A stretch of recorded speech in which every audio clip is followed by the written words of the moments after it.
Sejak memasuki ruang tamu rumah yang amat sederhana itu, Dyahwiyat Raja Dewi Maharajasa memandang tuan rumahnya dengan berbinar-binar.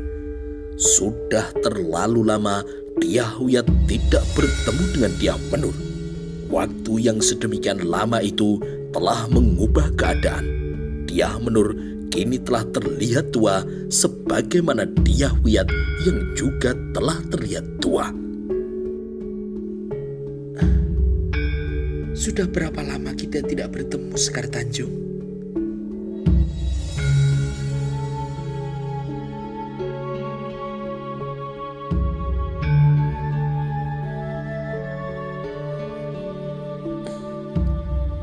Mungkin 25 tahunan, Gusti, ucap Dyah Menur dengan suara yang agak berbisik. Waktu itu Swabaya masih berada dalam gendongan hamba. Dyahwiyat melirik suaminya. Saat Dyahwiyat bersiropok pandang dengan Bradabasu, terlihat betapa beku wajah Bradabasu. Raden Kudamerta tiba-tiba berkeinginan untuk mengisi paru-parunya dengan penuh. Ia pun kemudian menghela nafas panjang. Tubuhmu kini terlihat kurus, ucap Dyahwiyat. Dyah Menur tersenyum tulus sambil berusaha menguasai dirinya agar jangan sampai bersiropok pandang dengan mantan suaminya. Hamba Gusti. Sebaliknya, Gusti Putri tetap saja cantik. Gusti Putri pasti mandi lulur setiap hari, sehingga kecantikan Gusti Putri tetap terawat. Terkejut Dyahwiyat mendengar ucapan itu.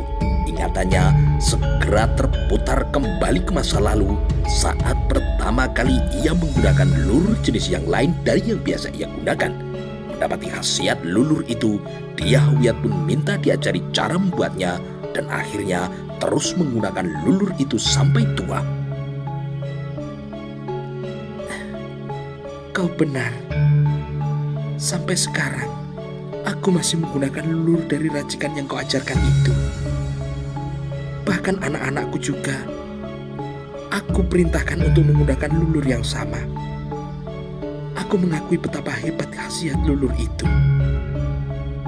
Akan tetapi, aku lupa berterima kasih kepada orang yang telah memberikan catatan racikan itu. Dyah Menur kini tersipu sambil menunduk.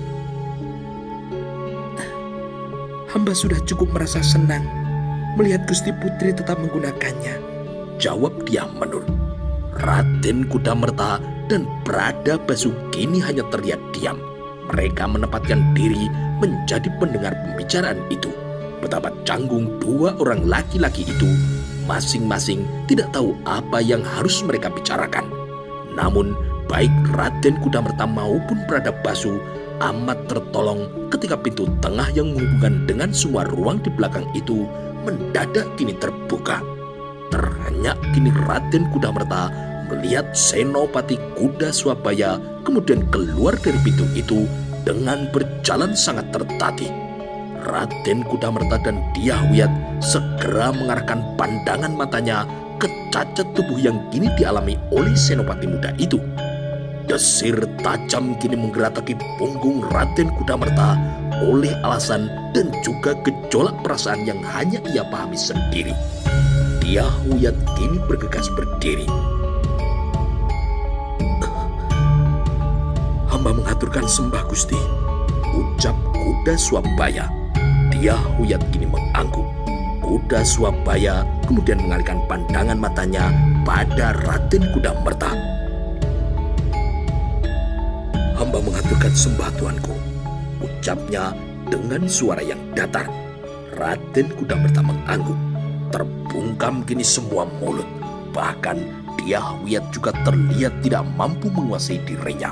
Terbaca itu dari air matanya yang kini terlihat berlinang. Di tempat duduknya yang hanya dingklek panjang sederhana, Raden Kudamerta memandangi Kuda Swabaya dengan perasaan yang hanyut larut. Kuda Swabaya tersenyum ketika mendapati sikap dari para tamu itu. Hamba mohon agar Tuanku dan Gusti Putri jangan menempatkan hamba sebagai sosok yang layak dikasihani. Hamba tetap kuda Swabaya yang harus diperlakukan seolah tidak pernah terjadi peristiwa apapun pada diri hamba. Berubah kini wajah Raden Kudamerta, berubah pula wajah dari istrinya. Sekali lagi Bradabasa harus mendapati kenyataan betapa keras hati anaknya. Keadaan cacat yang hamba alami ini tidak perlu dikasihani. Siapapun yang menjadikan prajurit sebagai pilihan pengabdiannya, ia harus siap berhadapan dengan kemungkinan seperti yang hamba alami, serta harus menjadikannya sebagai sebuah kebanggaan. Ada banyak bentuk kebanggaan yang dimiliki prajurit Mojopahit. Bangga sebagai prajurit, bangga pada pengalaman perang yang pernah dialaminya, bangga pada pangkat yang dimiliki, dan bangga pada bekas luka yang dimiliki sebagai bukti nyata pengalaman perang di medan yang pernah dialami. Kaki yang cacat ini adalah merupakan kebanggaan hamba. Hamba yakin keadaan hamba ini pasti akan membuat iri orang lain. Dyah-Wiyat kini memandang dengan takjub dan amat menikmati rangkaian ucapan yang dilontarkan dengan penuh semangat itu. Apa yang dikatakan Senopati Kuda Swabaya itu menarik perhatian. Pada umumnya, orang akan merasa iba dan kasihan kepada orang cacat. Sebaliknya, Kuda Swabaya justru minta agar jangan dikasihani. Lebih mengejutkan lagi karena Kuda Swabaya menganggap keadaan tubuhnya sebagai sebuah kebanggaan. Dyah-Wiyat kini segera memutar otak. Dyah-Wiyat yang pada dasarnya memiliki isi benak yang cerdas, kini melihat sebuah celah untuk menggiring arah pembicaraan. Kau benar. Aku melihat beberapa prajurit yang memiliki bekas luka yang melintang di tubuhnya. Bahkan ada juga yang di wajah yang menyebabkan penampilannya menjadi menakutkan. Yang aku tidak sempat berpikir, rupanya bekas luka yang berasal dari medan pertempuran itu telah menjelma menjadi sebuah kebanggaan. Benarkah apa yang kuucapkan itu keluar dari kedalaman nuranimu, Senopati Kuda Swabaya? Senopati Kuda Swabaya tidak segera menjawab. Ia mengenal Dyah-Wiyat dengan sangat baik. Ia tahu ucapan Ibu Suri itu biasanya masih ada kelanjutannya. Setelah menimbang, Kuda Swabaya mengingatkan diri sendiri untuk berhati-hati dalam menjawab. Lebih baik merenung dan juga mengunyah lebih dulu daripada langsung menjawabnya. Berpikirlah dulu sebelum kau menjawab. Menjelajahlah ke dalam kedalaman hatimu dan berusahalah untuk jujur. Lalu jawab pertanyaanku. Lanjut Dyah-Wiyat. Senopati Kuda Swabaya kini menjadi gelisah. Ia merasa sudah tahu kemana Ibu Suri Dyah-Wiyat akan menggiring pembicaraan itu. Jika harus jujur, sebenarnya Senopati Kuda Swabaya sangat terpukul oleh kehilangan sebelah kakinya. Sering muncul di benaknya anggapan lebih baik mati daripada harus menghadapi keadaan dan juga kenyataan yang sekarang. Haruskah itu ia sampaikan kepada Ibu Suri Dyah-Wiyat? Keadaan tubuh hamba telah berubah, Gusti. Hamba kini hanya bisa mengandalkan sebelah kaki.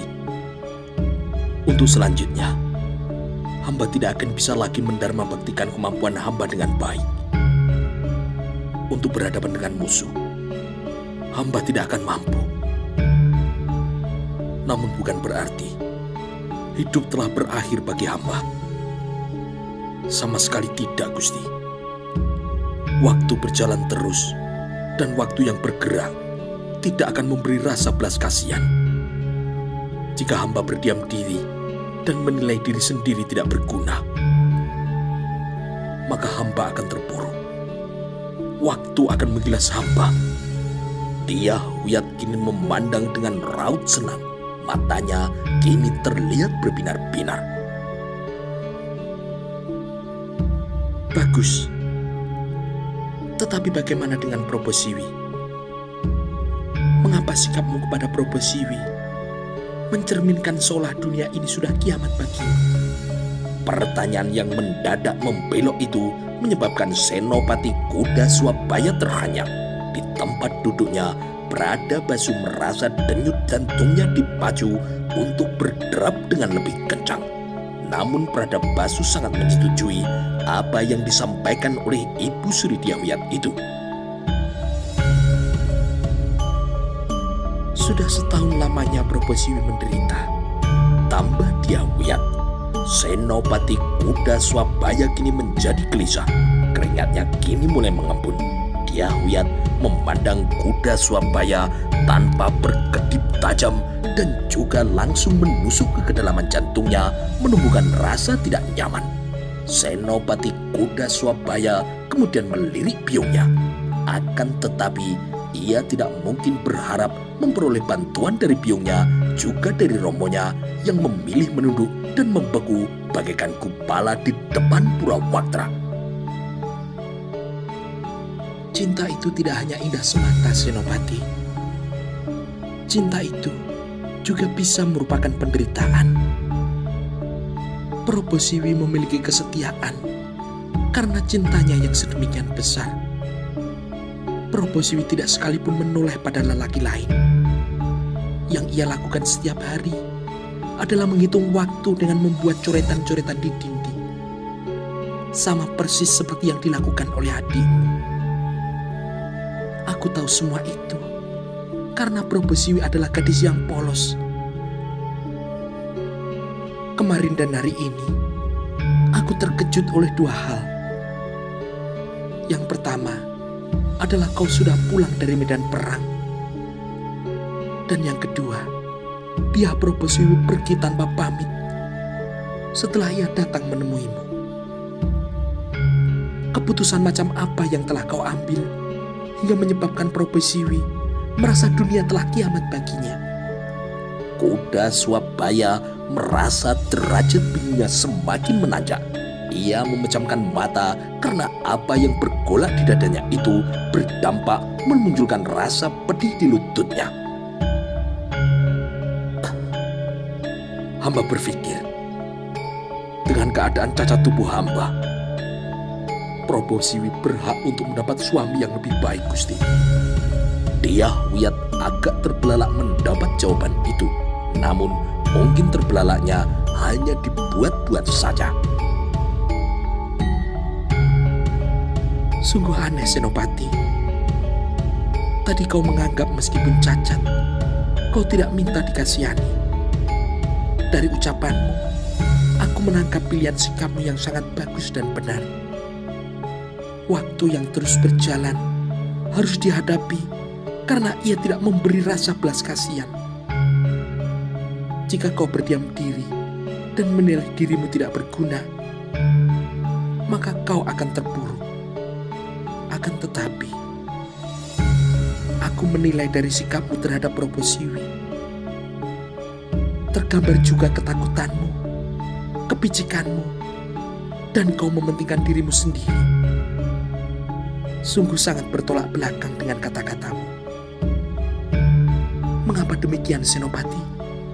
Kuda Swabaya kini benar-benar bingung.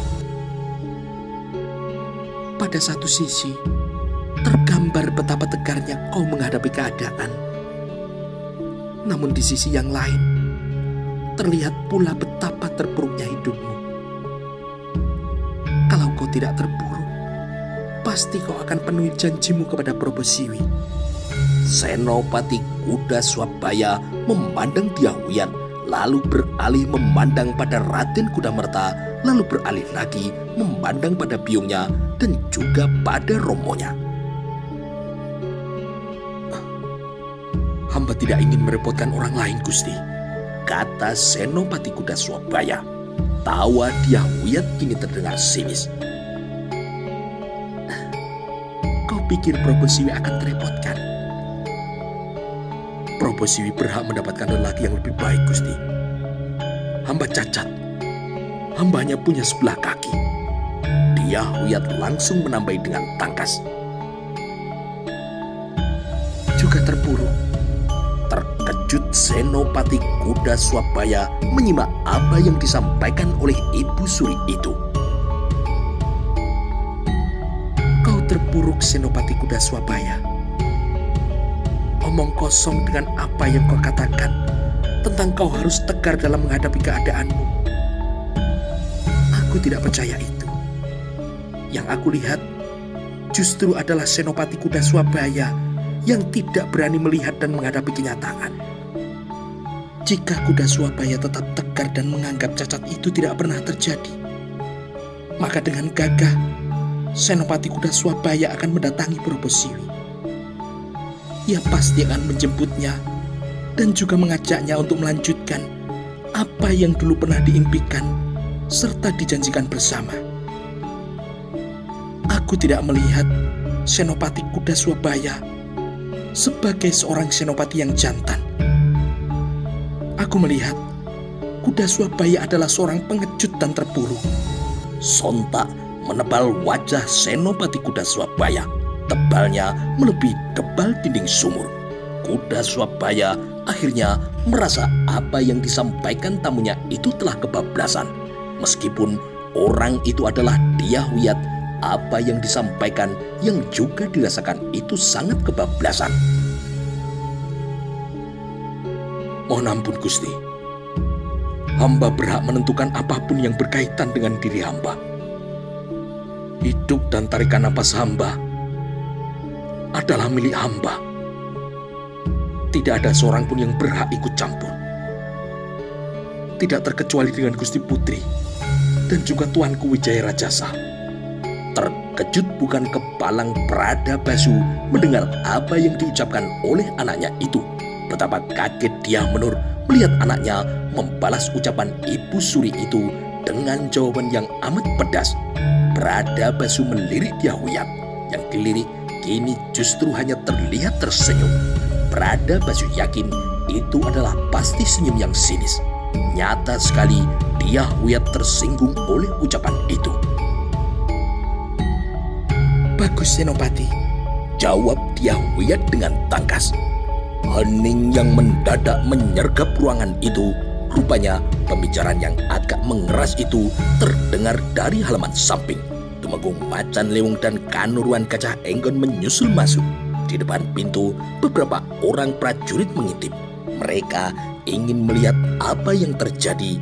Akan tetapi Tumenggung Macan Lewung dengan tangkas meminta kepada para bawahnya itu untuk menjauh dan juga menutup pintu.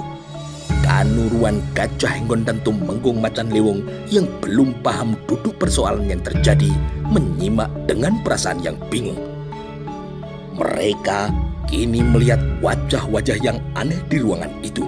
Wajah Pradabasu yang gelisah, wajah Nyai Dyah Menur yang cemas, dan juga wajah Kuda Swabaya yang beringas. Lebih terheran-heran lagi dua pejabat penting itu ketika mendengar apa yang disampaikan Ibu Suri Dyahwiyat. Kakang Pradabasu, keadaan anakmu rupanya telah berubah. Dengan sikap dan cara pandangnya sekarang, ia telah berubah menjadi seorang perempuan. Berbeda dengan sikap Probosiwi yang aku nilai justru lebih tegar dan jantan. Karena anakmu kini memilih hidup pinjungan, bagaimana kalau pada kesempatan ini aku lamar anak perempuanmu Senopati Kuda Swabaya itu untuk kujodohkan dengan Probosiwi? Seketika gemeretak ruang pendopo rumah Pradabasu yang sederhana itu. Dyahwiyat memandang Senopati Kuda Swabaya dengan mata yang menyala. Sebaliknya, Senopati Kuda Swabaya berusaha untuk menguasai diri dari rasa tersinggung yang agaknya tidak mungkin bisa ia tahan. Tumenggung Macan Lewung kini kaget. Kanuruan Gajah Enggon juga tidak kalah kaget. Pradabasu terhenyak hingga tidak mampu berbuat apapun. Nyai Dyah Menur juga tidak lagi duduk. Dengan amat goyah, ia kemudian berusaha untuk berdiri. Wajah Raden Kudamerta kini yang nampak aneh. Raut mukanya merupakan gabungan antara rasa bingung dan rasa bersalah. Raden Kudamerta sama sekali tidak mengira istrinya bisa lepas kendali semacam itu. Senopati Kuda Swabaya punya jawabannya. Apa yang terjadi sungguh kini berada dalam hitungan kejap dan tidak terbayangkan oleh siapapun. Dengan tanpa keraguan secil pun, Senopati Kuda Swabaya kini melakukannya. Dengan tangkas, tangan kanannya meraih kendi yang masih berisi air meskipun tinggal separuh. Dengan amat kuat, ia kemudian mengayunkan kendi itu. Terbelalak kini Tumenggung Macan Lewung. Dengan sigap, ia segera melolos pedang dari worongkonya. Dengan cekatan pula, Tumenggung Macan Lewung menyongsong kendi itu agar jangan sampai mengenai Ibu Suri. Ternyata Tumenggung Macan Lewung amat terlambat untuk mencegahnya. Akan tetapi rupanya Senopati Kuda Swabaya tidak berniat menjadikan Ibu Suri sebagai sasarannya. Ayunan kendi itu melesat ke atas menghajar tiang Soko. Kendi itu pecah dan menempatkan Raden Kudamerta basah kuyup oleh tumpahan air. Bersamaan dengan itu, Senopati Kuda Swabaya kehilangan keseimbangan tubuhnya dan kemudian terjatuh. Lutut yang ditutupi kain agar lukanya tidak tampak menyibak dari pangkal luka yang belum sembuh itu, kini terlihat darah yang mengucur. Pergi! Pergi kalian semua! Bentak Senopati Kuda Swabaya dengan lantang. Untuk selanjutnya, hening kini merayap di ruangan itu. Dyah Wiyat bergeser mendekati suaminya dan kemudian menuntunnya keluar. Raden Kudamerta kehilangan sebagian kesadarannya dan hanya bergerak mengikuti istrinya. Tumenggung Macan Lewung bingung, tidak tahu harus mengambil tindakan apa. Tumenggung Macan Lewung beruntung karena Dyah Wiyat memberinya petunjuk. Aku tidak ingin peristiwa ini menyebar dan menjadi pembicaraan siapapun, ucap Ibu Suri. Tumenggung Macan Lewung mengangguk dan merasa lega karena dengan demikian ia tidak perlu melakukan tindakan yang merepotkan. Bagaimanapun harus mengambil tindakan terhadap Kuda Swabaya adalah sungguh akan menjadikannya serba salah. Tumenggung Macan Lewung bertindak cekatan dengan membagi tugas pengawalan kepada para prajurit dan meminta semuanya untuk tutup mulut mereka. Tumenggung Macan Lewung memberi ancaman yang tegas bagi siapapun yang menyebarkan berita mengenai peristiwa tadi, maka akan dicopot dari kedudukannya. Meskipun penasaran, apa boleh buat, para prajurit itu harus menyimpannya rapat-rapat dalam hati. Di dalam kereta kuda yang bergerak ke arah pulang, Raden Kudamerta kemudian membongkar rasa bingungnya.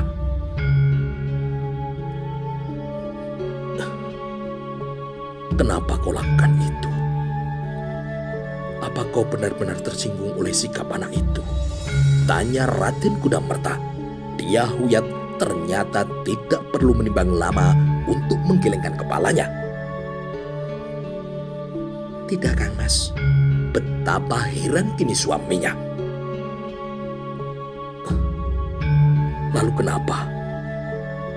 Meskipun kedudukan dan derajatmu sangat tinggi, kau tidak layak menghina anak itu sedemikian kasar.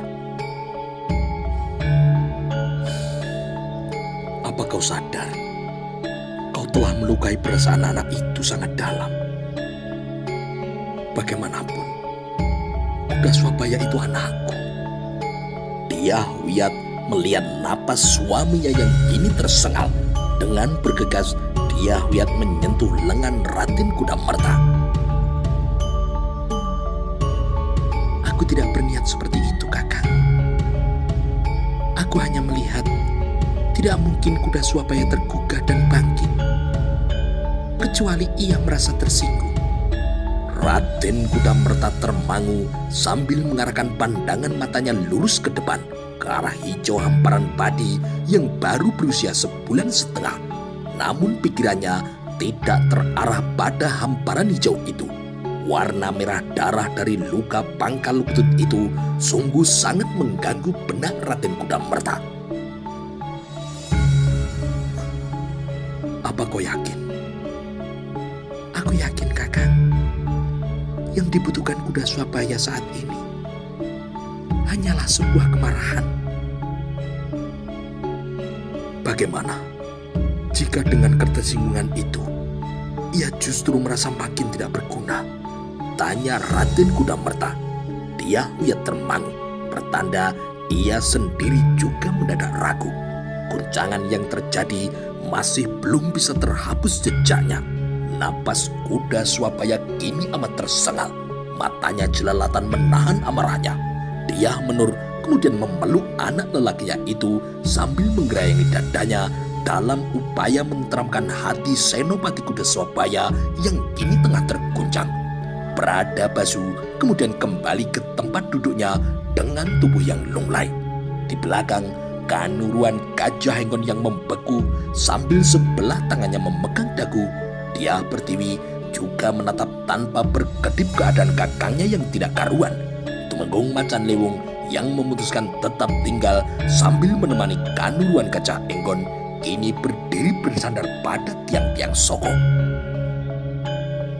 Setelah beberapa jenak waktu bergerak, Senopati Kuda Swabaya berhasil menguasai dirinya. Pandangan matanya tajam tertuju pada Tumenggung Macan Lewung yang masih memegang gagang pedangnya. Tumenggung Macan Lewung bagai tersadarkan. Ia kemudian masukkan kembali senjata dengan bentuk khas milik pasukan khusus Bayangkara itu ke dalam barongkonya. Silakan Paman, ucap pemuda itu. Tumenggung Macan Lewung tersadar oleh ucapan yang ternyata ditujukan kepadanya itu. Apanya yang silakan? Balas Macan Lewung dengan bingung. Kuda Swabaya kini tersenyum dengan sinis. Meskipun Gusti Putri telah menghinaku, ia tetap adalah seorang mantan Prabu Putri yang harus ditempatkan di tempat yang tidak bersalah.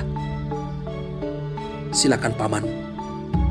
Jika Paman akan ngerangket diriku, aku sangat siap. Aku siap dijebloskan ke penjara untuk mempertanggungjawabkan perbuatanku. Tumenggung Macan Lewung ternyata tidak beranjak dari tempatnya. Ia tidak melakukan apa-apa. Dia menurut kini benar-benar gelisah. Ia tidak harus mengambil pilihan yang mana dari dua pilihan yang ada. Menangis sejadi-jadinya atau berguling-guling di lantai. Dia menurut sungguh takut jika akibat perbuatannya tadi anaknya harus mengalami nasib yang sedemikian buruk. Bradabasu yang batuk kini kemudian memecah keheningan.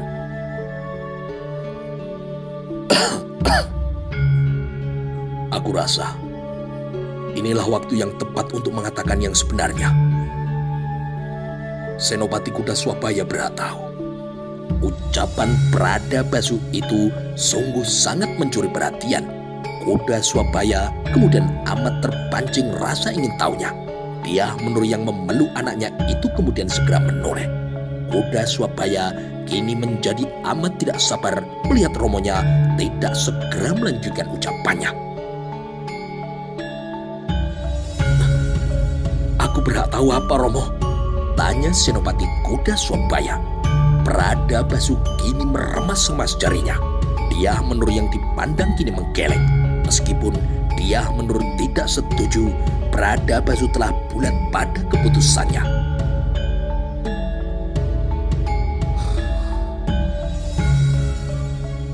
Sebenarnya, Raden Kudamerta itu adalah ayah kandungmu, ucap Bradabasu. Ucapan yang disampaikan dengan nada yang datar itu ternyata memiliki pesona yang tidak terlawan oleh siapapun. Bahkan oleh udara yang gerah kini menandai dengan bergolak sangat mendadak. Denyut kini mengejut hanya dirasakan oleh Tumenggung Macan Lewung yang sebagaimana Gajah Henggon tahu persis apa yang terjadi di masa lalu. Denyut mengejut di rongga dada itu lebih karena membayangkan apa yang dirasakan Bradabasu saat merasa telah tiba waktunya membongkar rahasia yang telah lama ia pendam. Yang paling kaget tentu saja adalah Senopati Kuda Swabaya. Mulutnya kini terbuka lebar Dengan bola mata yang nyaris lepas dari kelopaknya, Dyah Pertiwi kini bergegas mendekat. Gadis cantik itu sama sekali tidak menyangka bakal mendapati kenyataan yang tidak pernah terbayangkan sebelumnya. Kuda Swabaya kini menoleh pada biongnya. Namun Dyah Menur terlebih dulu berlinang air mata.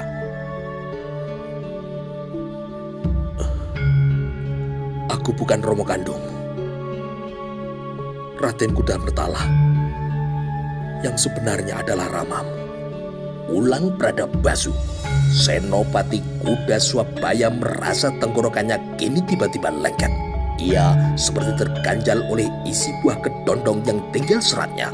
Untuk bernapas sulitnya setengah mati, apalagi untuk ia berbicara. Yang bisa ia lakukan hanya terbelalak. Matanya sangat melotot sampai pada derajat yang mencemaskan. Jika Senopati Kuda Swabaya tidak segera mengelakkan diri, mata itu bisa saja lepas dari kelopaknya. Lain lagi dengan Dyah Pertiwi. Ia juga terbelalak. Akan tetapi karena Dyah Pertiwi adalah gadis yang berwajah cantik, saat terbelalak ia malah terlihat semakin cantik. Seperti halnya Senopati Kuda Swabaya, Dyah Pertiwi pun kini menunggu lanjutannya. Bradabasu harus melanjutkan apa yang dimaksud oleh ucapannya itu. Bradabasu kini melanjutkan dengan suara yang terukur.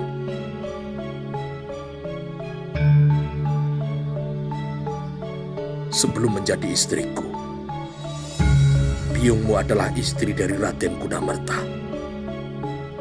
dan telah memiliki seorang anak. Dan anak itu adalah kau Swabaya. Keadaanlah yang telah menyebabkan Romo dan biung berpisah sampai bertahun-tahun lamanya. Bradabasu hendak melanjutkan kisahnya, namun Senopati Kuda Swabaya tiba-tiba mengangkat tangannya meminta Bradabasu berhenti. Senopati Kuda Swabaya kemudian memandang pada biungnya. Benarkah itu, biung? Tanya Kuda Swabaya. Nyai Dyah Menur hanya membaca dari gerak bibirnya. Dyah Menur kemudian mengangguk. Dyah Menur kini mengambil alih. Perempuan tua yang masih menyisakan guratan raut kecantikannya itu kemudian mengajak Kuda Swabaya, Dyah Pertiwi, Kanuruan Gajah Enggon dan Tumenggung Macan Lewung untuk menjelajah kembali ke masa lalu. Dengan berurai air mata, Dyah Menur mendongeng apa yang terjadi di masa silam dengan belak-belakan tanpa ada bagian yang disembunyikan. Bradabasu melengkapi kisah itu dengan menceritakan bagaimana sikap dan cara pandang Gajah Mada terhadap keberadaan Dyah Menur dan Kuda Swabaya. Untuk melindungi Kuda Swabaya dari jangkauan Gajah Mada, kisah itu disimpan dengan rapat. Kepada Gajah Mada, Bradabasu bahkan mengarang cerita seolah-olah Dyah Menur telah mati. Lunglai kini Senopati Kuda Swabaya. Dyah Pertiwi kini juga terlihat